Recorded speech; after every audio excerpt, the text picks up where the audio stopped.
Então, pessoal, aqui é o nosso segundo vídeo, que nós vamos falar sobre Drunk. É o nosso segunda série aí de vídeos sobre VLANs. É, o que acontece é o seguinte, é, a VLAN tem que ser criada localmente nos switches. Veja bem, vamos supor que você precise, é, vamos supor que você tenha 3 andares, igual essa situação aqui. É tranquilo de você ir em cada switch e criar a VLAN que você precisa criar. Né? Bem tranquilo. São 3 andares. Agora vamos supor que você tem um ambiente, sei lá, igual no exemplo aqui prático, que é um lugar que eu trabalhei um tempo, cidade administrativa. Lá são 5 prédios e assim, se eu não me engano, por exemplo, os 2 prédios principais, o Minas e o Gerais, são 2 prédios de 15 andares, cada andar deve ter mais ou menos 4 suítes. Então, só aí nesses 2 prédios nós vamos ter mais ou menos 120 suítes, né? 120 suítes. 4 vezes 15, 60, é isso. Mais ou menos 120 suítes. Imagina só você, a mão de obra de criar VLAN em cada um desses suítes. Você ir suíte por suíte e criar uma VLAN. A Cisco, pensando em facilitar isso, ela criou um protocolo chamado VTP. Que, se eu não me engano, o protocolo VTP significa VLAN Trunk Protocol, que não faz o mínimo sentido. O nome não faz o nome não faz sentido nenhum. Porque se você for olhar o nome, a impressão que dá que é um protocolo, VLAN Trunk Protocol, que é um protocolo de VLAN. Mas na verdade não é isso. O VTP, a tradução ao pé da letra não é essa. A tradução do que ele faz, a interpretação ao pé da letra do que ele faz não é essa.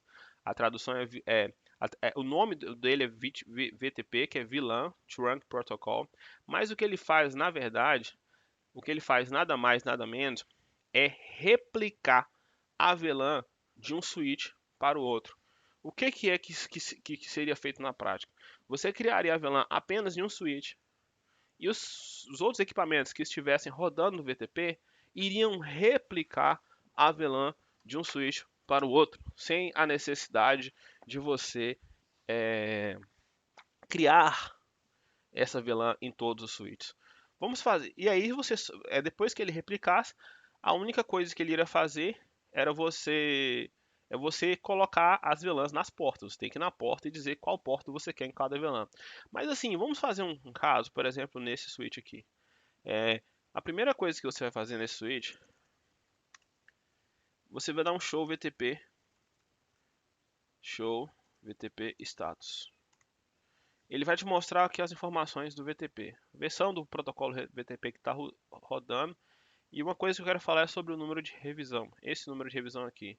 E o máximo de VLANs suportadas, o número de VLANs existentes, em que modo de operação ele está rodando, o nome do domínio VTP e o Pruning Mode. Esse Pruning Mode a gente vai falar mais para frente. Bom, olha só, acontece o seguinte, pensa o seguinte, o que ele faz? Vamos fazer de conta que você tem um ambiente, como eu falei, um ambiente com 100 a 200 suítes.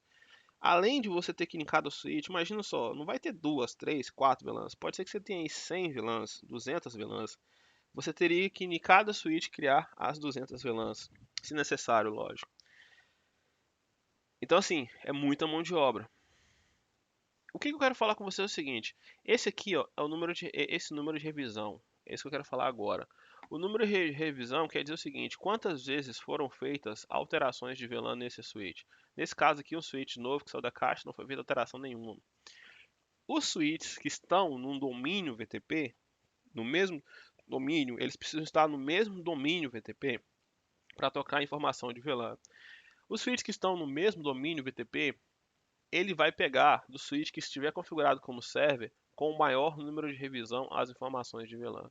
Então, toda vez que eu trocar a informação de VLAN nesse switch aqui, Os outros switches que estiverem configurados como client vai vir, nossa, trocou, aumentou o número de revisão, vou trocar o banco de dados de VLAN.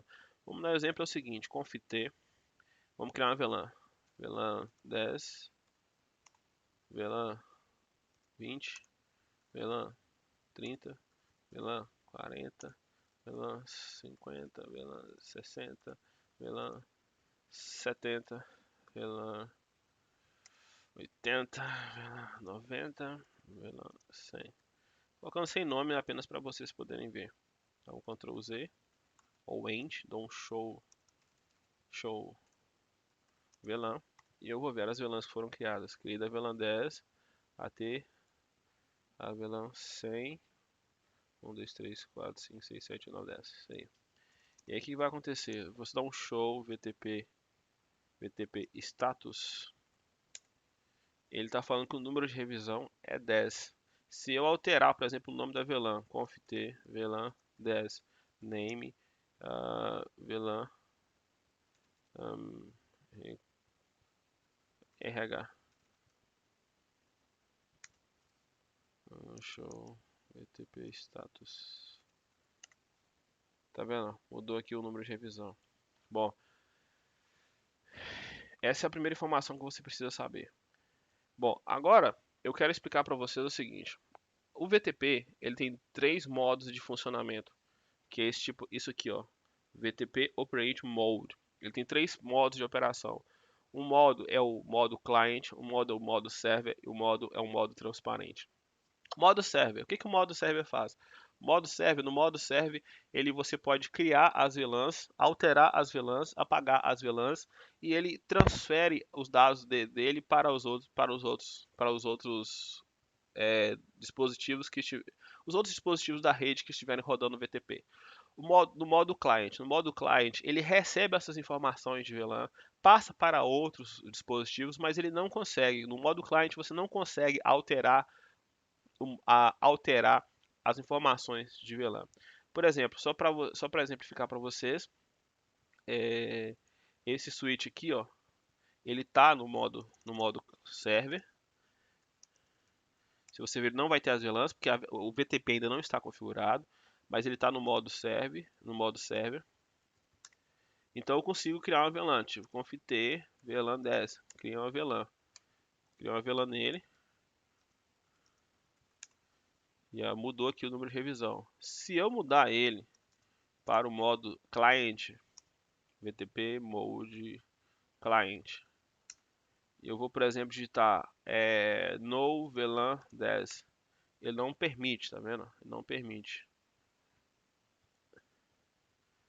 Ele não permite. Então o client ele só recebe as informações de um server e ele passa para os outros que estiverem conectados nele, mas pegando as informações desse server. E o terceiro modo é o modo transparent. Esse modo transparent é a mesma coisa de você, ou transparente, é a mesma coisa de você dizer que eu não quero eu não quero fazer parte do VTP. Então o que vai acontecer? Ó, conf, eu vou colocar aqui VTP mode transparent. Então ele não vai fazer parte de VTP, mas ele é como se você desabilitasse o VTP nele. Esse switch não tem VTP, que é a forma mais segura de se trabalhar hoje em dia. Porque hoje em dia o VTP é uma coisa muito perigosa de se usar. Eu vou explicar para vocês por quê. Você pode ter problemas na sua rede usando VTP. E a Cisco hoje em dia fala para você usar modo transparent. Eu vou ser sincero para vocês que eu ainda não vi assim uma máxima de gente falar assim, não usa ou usa VTP. Já trabalhei em lugares que usam e trabalhei em lugares que não usam. O último lugar que eu trabalhei recentemente usa VTP. No projeto que eu estou agora já não usa. Então, assim, vai depender muito do discernimento da pessoa que desenhou o projeto. A Cisco hoje indica para não usar, eu vou mostrar para vocês por que ela indica isso, os riscos que você corre usando o VTP. Bom, vamos voltar agora explicando para vocês como configurar o VTP e o que você precisa configurar para que o VTP funcione. A primeira coisa que você precisa configurar é o modo que ele vai funcionar. Escolher um switch para seu server VTP, configurar os switches que vão ser client como client, e outra coisa que você vai fazer é colocar um domínio VTP. qual que vai ser o nome do domínio. Você ainda pode colocar uma senha. A senha não é mostrada aqui, mas você pode colocar essa senha. E a outro pré-requisito que você precisa ter é as portas aqui, ó, que ligam eles, tem que estar em trunk. Então a primeira coisa que nós vamos fazer é colocar essas três portas aqui em trunk. Aqui nesses dois switches, nesse switch que vai ser a porta 1, já lembram, né? E nesse lado aqui vai ser a porta 2. Então eu vou entrar nesse switch aqui. Ou melhor, eu vou parar o vídeo por aqui. Já expliquei para vocês o conceito de VTP. E vou fazer a próxima aula só mostrando a questão de configurações de VTP. Um abraço. Então vejo vocês no próximo